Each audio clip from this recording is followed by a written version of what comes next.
तेलंगाना की हुक्मरान जमात बीआरएस की रुकन कानूनसाज कौंसल और वज़ीर-ए-आला केसीआर की दुख्तर के कविता ने कहा कि ज़राई मकासद के लिए सिर्फ 3 घंटे ही बिजली की सप्लाई काफी होने के रिमार्क पर तेलंगाना कांग्रेस के सरबराह रविंद्र रेड्डी को माफी मांगनी चाहिए। रविंद्र रेड्डी के इन रिमार्क्स के खिलाफ बीआरएस के लीडरों की जानिब से रियासत के मुख्तलिफ मुकामात पर एहतजाज किया जा रहा है।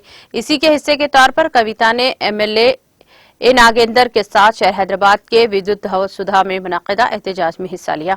इस मौके पर इजहार ख्याल करते हुए उन्होंने रविंद्र रेड्डी पर जोर दिया कि वो इन रिमार्क्स पर माजरत ख्वाही करें। उन्होंने कहा कि 60 साल तक कांग्रेस के दौरे हुकूमत में किसानों को मुश्किलात का सामना करना पड़ा, लेकिन तेलंगाना की तश्कील के बाद हम किसानों की फलाह व बहबूद की पॉलिसियों से मुल्क के लिए एक मिसाल बन गए हैं। मुल्क में कहीं भी रेतु बंधु जैसी स्कीम नहीं है। मुख्तलिफ रियासतें वज़ीर-ए-आला केसीआर की जानिब से मुतारफ करदा रेतु बंधु स्कीम की तलखीद कर रही है। ज़राअत के शोबे की तरक्की के लिए पानी, अच्छे बीज और खाद जरूरी है। तेलंगाना में 27,05,000 किसान बोरवेल्स पर मुनहसर हैं। हमने मिशन काकतिया और कालेश्वरम प्रोजेक्ट से पानी के सतह में इजाफा किया है, इसलिए तमाम बोर पानी से भरे हुए हैं। हम इन बोरों को मुफ्त बिजली दे रहे हैं। उन्होंने मुतालिबा किया कि रविंद्र रेड्डी को किसानों से फौरी माफी मांगनी चाहिए। उन्होंने कहा कि किसानों को तेलुगु देशम और कांग्रेस के दौरे हुकूमत में सख्त मुश्किलात का सामना करना पड़ा। जय तेलंगाना, जय तेलंगाना। केसीआर गारी नायकत्వం, केसीआर गारी नायकत्వం। खबरदार कांग्रेस नायకులారా, खबरदार कांग्रेस నాయకులారా। ఇవాళ ఎన్నో సంవత్సరాలు ఉద్యమం చేసి 60 ఏళ్ళు అరిగోసబడి తెచ్చుకున్నటువంటి తెలంగాణ రాష్ట్రం ఇప్పుడిప్పుడే మంచిగా ఎక్కుతున్నటువంటి సందర్భాన్ని మనం గమనిస్తున్నాం। ఇప్పుడిప్పుడే మన రైతులకు వచ్చినటువంటి పంటకు నిండుగా ప్రభుత్వం కొని పైసలు ఇస్తున్నది। కాళేశ్వరం లాంటి పెద్ద ప్రాజెక్టులు కట్టుకొని ప్రతి ఎకరానికి నీళ్లు ఇచ్చేటటువంటి ప్రయత్నం ఇప్పుడిప్పుడే జరుగుతున్నది। 60 ఏళ్ళు అరిగోసబడ్డటువంటి రైతు కొంత ఇప్పుడు తెరిపిన పడుతున్నటువంటి పరిస్థితిని తెలంగాణలో మనం గమనిస్తున్నాం। మరి అటువంటి పరిస్థితులలో ఇవాళ చక్కటి రైతు విధానాలతో దేశంలోనే ఆదర్శంగా నిలిచినటువంటి రాష్ట్రం మన తెలంగాణ రాష్ట్రం।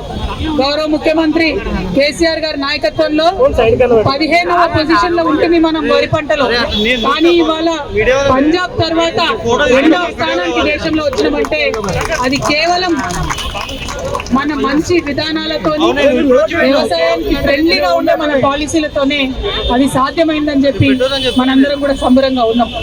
రైతు బంధు అనేటటువంటిది దేశంలో ఎక్కడా లేదు। మన తెలంగాణ రాష్ట్రంలో మొదలుపెట్టినాక చాలా మంది నకలు కొట్టేటటువంటి ప్రయత్నం చేస్తున్నారు, కానీ మనం ఇచ్చినట్టుగా రైతుకి ఎవరు కూడా ఇచ్చి ఆదుకున్నటువంటి పరిస్థితి లేదు। రైతుకి వ్యవసాయం పండగ అవ్వాలంటే నీళ్లు ఉండాలి, మంచి విత్తనాలు ఉండాలి, ఎరువులు ఉండాలి, తర్వాత వచ్చినటువంటి పంటను కొనేటటువంటి ప్రభుత్వాలు ఉండాలి। అన్నిటికన్నా మించి మంచి నాణ్యమైనటువంటి విద్యుత్ ఉండాలి। నాణ్యమైనటువంటి విద్యుత్ లేక మన తెలంగాణలో బోర్బావుల మీద ఆధారపడ్డటువంటి రైతాంగం అనేక సంవత్సరాలు ఇబ్బంది పడ్డారు। ఇప్పటికీ కూడా తెలంగాణలో 27.5 లక్షల మంది రైతులు బోర్లకు మోటార్లు పెట్టుకొని వాటి ద్వారా వ్యవసాయం చేసుకుంటారు। మనం వచ్చిన తర్వాత మిషన్ కాకతీయతోని, కాళేశ్వరం ప్రాజెక్టుతోని నీటిని పెంచుకున్నాం, నీటి మట్టాన్ని పెంచుకున్నాం కాబట్టి ఇవాళ బోర్లన్నీ నిండుగా నీళ్లు వస్తున్నాయి। ఆ బోర్లకు ఉండేటటువంటి మోటార్లకు ఉచితంగా మనం 24 గంటలు విద్యుత్ ఇస్తున్నాం। దానివల్ల రైతుకి ఏం లాభం జరుగుతున్నది? ఆయన ఎప్పుడు అనుకుంటే అప్పుడు బటన్ ఒత్తితే ఆ పంపు నీళ్లు వస్తుంది, దాంతో ఆయన మడి వారుతుంది। అది మనం చేస్తున్నటువంటి పని। ఇవాళ మరి కాంగ్రెస్ పార్టీ నాయకులు మొన్ననే రాహుల్ గాంధీ గారు కూడా వచ్చి రైతు డిక్లరేషన్ అని చేసిపోయినారు, కానీ నిన్న ప్రదేశ్ కాంగ్రెస్ కమిటీ అధ్యక్షులు రేవంత్ రెడ్డి గారు చెప్పినటువంటి విధానాలను చూస్తూ ఉంటే మరి కాంగ్రెస్ పార్టీ చేసిన రైతు డిక్లరేషన్ అంతా కూడా బోగస్ అన్నది వాళ్ళ తెలంగాణ రైతులకు అర్థమైంది। వాళ్ళ అసలు ఉద్దేశం ఏందన్నది వాళ్ళ అధ్యక్షుడు ఇలా అమెరికాలో బయట పెట్టిండు। ఏమంటాడు ఆయన? ఎందుకు ఉచిత విద్యుత్ రైతులకు ఎందుకు అంటాడు? వ్యవసాయానికి మరి వ్యాపారవేత్తలకు ఇవ్వాలనా? జూబ్లీ హిల్స్ లో మీ ఇంట్లో ఇవ్వాలనా 24 గంటలు? రైతులకు ఎందుకు వద్దు? ఎందుకోసం అడుగుతున్నారు రైతులకు ఇవ్వద్దని? రైతులు మాట్లాడలేరని మీరు ఇష్టం వచ్చినట్టు మాట్లాడుతున్నారా? అదే వ్యాపారవేత్తలకు బంధు పెట్టమని అడుగు ధైర్యం ఉంటే అడుగుతారా రేవంత్ రెడ్డి గారు? మీరు ఇక్కడ వ్యాపారవేత్తలకు 24 గంటలు నాణ్యమైన కరెంట్ ఇస్తున్నాం, ఎందుకు ఇస్తున్నారని ప్రశ్న వేస్తారా? మరి రైతుల కోసం మాత్రం ఎటువంటి ఎట్లా మాట్లాడతారు మీరు? తప్పకుండా రేవంత్ రెడ్డి గారు రైతుల క్షమాపణ చెప్పాలి, కాంగ్రెస్ పార్టీ రైతుల క్షమాపణ చెప్పాలి. రైతుల కోసం నిరంతరం కష్టపడి ఒక పక్క భూ రికార్డులు ప్రక్షాళన చేసి, ఇంకొక పక్క విద్యుత్ ఉత్పత్తిని పెంచి, ఇంకొక పక్క ట్రాన్స్ఫర్మేషన్ సరిచేసి, సబ్ స్టేషన్లు కట్టి 1,00,000 కోట్ల పైచిలకు విద్యుత్ వ్యవస్థను మంచిగా చేయడానికి మనం వచ్చిన తర్వాత పెట్టుకున్నాం. తెలంగాణ రాష్ట్రం వచ్చినాక మంచిగా చేసుకున్నాం. ఇవాళ బాగా పండ్లిక్కించుకుంటా మాట్లాడే కాంగ్రెస్ నాయకులు 60 ఏళ్ళు పాలన చేసిండు టీడీపీ కాంగ్రెస్ కలిపి. ఈ మహానుభావుడు రేవంత్ రెడ్డి గారు ఆ 2 పార్టీలలో ఉన్నాడు.